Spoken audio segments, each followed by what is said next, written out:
यह सच में सबसे ज्यादा सुरक्षित महसूस होने वाला जंगल का आश्रय है। इसे जमीन से लगभग 2 मीटर नीचे बनाया गया है।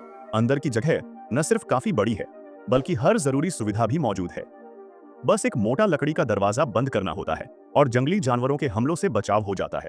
इस आदमी का नाम लाओ तियान है। एक दिन वह जंगल में ट्रैकिंग कर रहा था, तभी उसकी नजर एक छोटे से मिट्टी के टीले पर पड़ी। यह इलाका पूरी तरह सुनसान था और नजारा भी बेहद खूबसूरत, जो एक जंगल की झोपड़ी बनाने के लिए बिल्कुल सही था। अपने अंदर के निर्माण के जुनून को रोक न पाते हुए उसने फावड़ा उठाया और खुदाई शुरू कर दी। उसके हाथों में फावड़ा इतनी तेजी से चल रहा था कि थोड़ी ही देर में उसने लगभग 2 मीटर गहरा गड्ढा खोद लिया। गड्ढे के निचले हिस्से को उसने 2 भागों में बांट दिया। एक हिस्सा सोने के लिए बिस्तर बनाने के काम आएगा। प्रवेश द्वार के लिए उसने साइड की जगह चुनी। लेकिन काम पूरा होने से पहले ही आसमान में अंधेरा छा गया। लाओ तियान पास के इलाके से कुछ सूखी लकड़ियां लाया और दरवाजे के बाहर अलाव जला लिया। रात के खाने में उसने अपने लिए कुछ डिब्बा बंद खाना गर्म किया। इसी तरह समय बीतता गया और कब सुबह हो गई पता ही नहीं चला, क्योंकि जंगल की रातें बहुत ठंडी होती हैं। इसलिए सुबह उठते ही उसने घर के अंदर एक चिमनी बनाने का फैसला किया। साइड में एक छोटा सा छेद खोदकर लकड़ी की छड़ी का एक सिरा नुकीला किया, फिर ऊपर से नीचे की ओर धुएं की निकासी के लिए रास्ता बनाया। सटीक गणना की वजह से चिमनी बिल्कुल भी टेढ़ी नहीं हुई।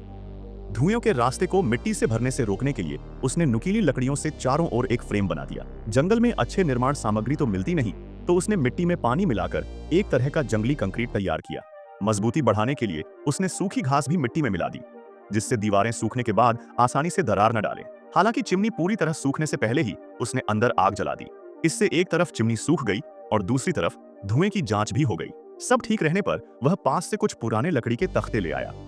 थोड़ी मरम्मत के बाद उसने उनसे आश्रय की छत तैयार की, ऊपर जलरोधक परत बिछाई और खुदाई से निकली मिट्टी को फिर से ढक दिया।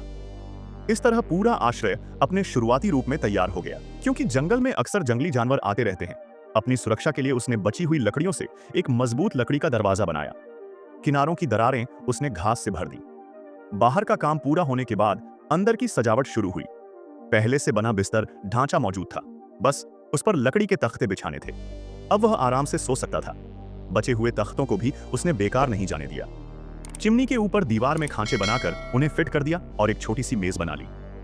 कम रोशनी की वजह से उसने साइड वाले दरवाजे के पास दीवार में जगह बनाकर एक मोमबत्ती रख दी। पूरा दिन मेहनत करने के बाद थका और भूखा लाओ तियान अपने लिए फिर से एक डिब्बा गर्म करता है। खाली डिब्बे को उसने फेंका नहीं, उसमें कागज के टुकड़े डालकर बीच में माचिस लगाई और पिघला हुआ मोम डालकर एक बड़ी मोमबत्ती बना ली। फुर्सत के समय वह हाथ से कुछ चीजें भी बनाता है, जैसे कि एक चम्मच। लेकिन सिर्फ एक डिब्बा खाना उसके लिए काफी नहीं था, इसलिए उसने ताजा मांस के टुकड़े काटे, उन्हें बर्तन में पकाया, साथ में छिले हुए आलू डाले और आखिर में 3 अंडे भी फोड़ दिए। भले ही रोटी या चावल न हो, लेकिन यह साधारण सी दावत उसे पूरी तरह संतुष्ट कर गई।